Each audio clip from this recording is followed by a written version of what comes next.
Assalamualaikum warahmatullahi wabarakatuh. Sebelumnya perkenalkan, nama saya Eka Fitriani dengan NPM 21110038. Nah, di sini saya akan menjelaskan sedikit materi tentang mikroprosesor yang diampu oleh Bapak Iksan Parinuri SSI MSI. Baik, langsung saja ke materi yang pertama, yaitu microcontroller. Apa sih itu microcontroller? Nah, microcontroller itu adalah sebuah komputer kecil yang dikemas dalam bentuk chip IC dan dirancang untuk melakukan tugas atau operasi tertentu. Umumnya, sebuah IC microcontroller ini terdiri dari satu atau lebih inti prosesor, memori, dan perangkat input dan output yang dapat diprogram. Dalam pengaplikasiannya, pengendali mikro yang dalam bahasa Inggris ini digunakan dalam bentuk atau perangkat yang dikendalikan secara otomatis. Contohnya seperti sistem kontrol mesin mobil, pengendali jarak jauh, perangkat medis, dan perangkat-perangkat yang menggunakan sistem tertanam lainnya. Nah, penggunaan microcontroller ini semakin populer karena kemampuannya yang bisa mengurangi ukuran dan biaya pada suatu produk atau desain apabila dibandingkan dengan desain yang dibangun menggunakan mikroprosesor dengan memori serta perangkat input dan output secara terpisah. Di sini bisa kita lihat prinsip kerja dari microcontroller. Nah, di sini microcontroller digunakan sebagai pengontrol atau pengendali sebuah sistem dalam menjalankan fungsi tersebut. Komponen ini memerlukan dukungan bagian lainnya seperti yang tergabung dalam IC microcontroller. Tergantung pada fungsi dan tujuannya, setiap data atau perintah yang masuk lalu diolah dalam bagian CPU. Pengolahan tersebut dibantu bagian lainnya seperti timer, RAM, CDA, ataupun ADC. Nah, selanjutnya ada LED.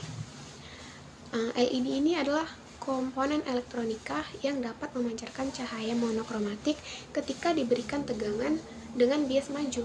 LED dapat diartikan sebagai sebuah dioda yang memancarkan cahaya, karena memang LED ini merupakan keluarga dioda yang terbuat dari bahan semikonduktor. Bisa dilihat bentuk dari LED, dia ini memiliki bentuk seperti bohlam ya, dan dapat memancarkan cahaya dengan berbagai warna. Walaupun bentuknya menyerupai sebuah bohlam kecil, namun LED tidak membutuhkan filamen layaknya seperti lampu pijar, sehingga LED ini tidak menghasilkan panas berlebih yang diakibatkan dari pembakaran filamen ketika lampu pijar menghasilkan cahaya. Adapun contoh penggunaan LED dalam kehidupan kita sehari-hari yaitu sebagai indikator atau petunjuk dalam peralatan elektronik. Nah, yang kedua sebagai sensor inframerah pada remote control. Yang ketiga sebagai papan media advertising seperti running text, videotron, dan megatron. Yang keempat sebagai komponen utama dalam monitor komputer yang menggunakan teknologi LED pada layarnya. Yang kelima sebagai lampu penerangan pada kendaraan rumah dan jalan. Yang keenam backlight LCD seperti TV, display handphone, dan monitor.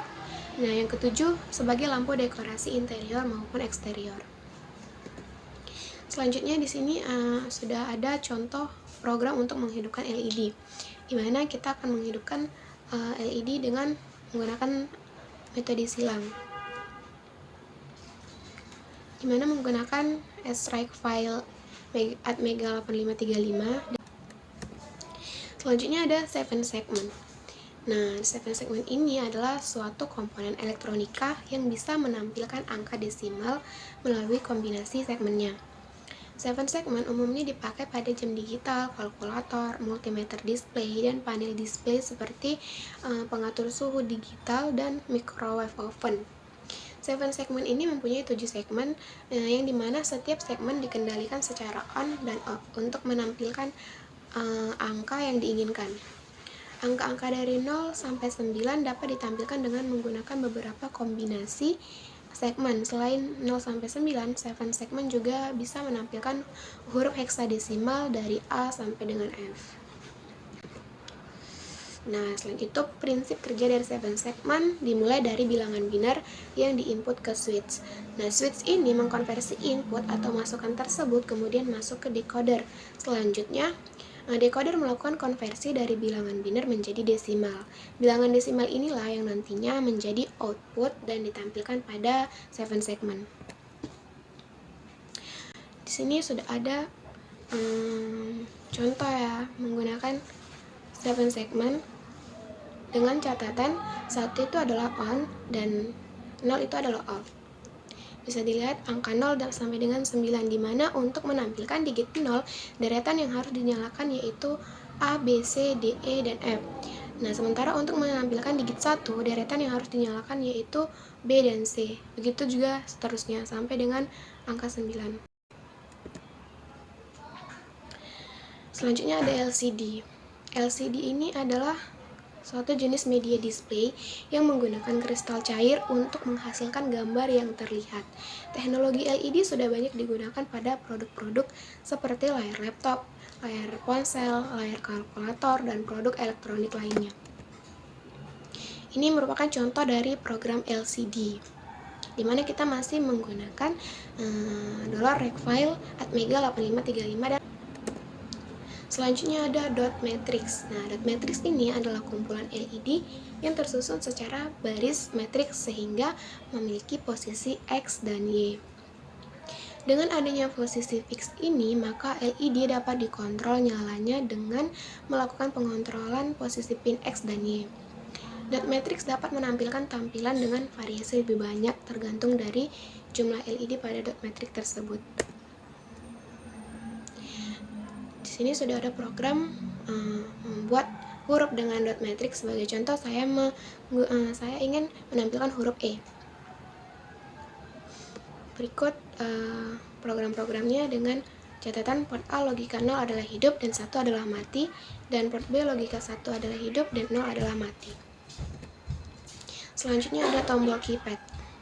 Nah, tombol keypad ini adalah sebuah keyboard miniatur atau set tombol untuk operasi portable perangkat elektronik, seperti telepon atau perangkat lainnya.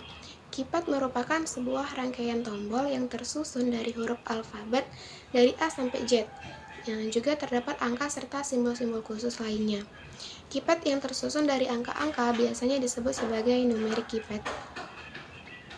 Keypad ini juga banyak dijumpai pada alphanumeric keyboard dan alat-alat elektronik seperti kalkulator, telepon, serta kunci pintu digital, di mana diperlukannya nomor untuk dimasukkan.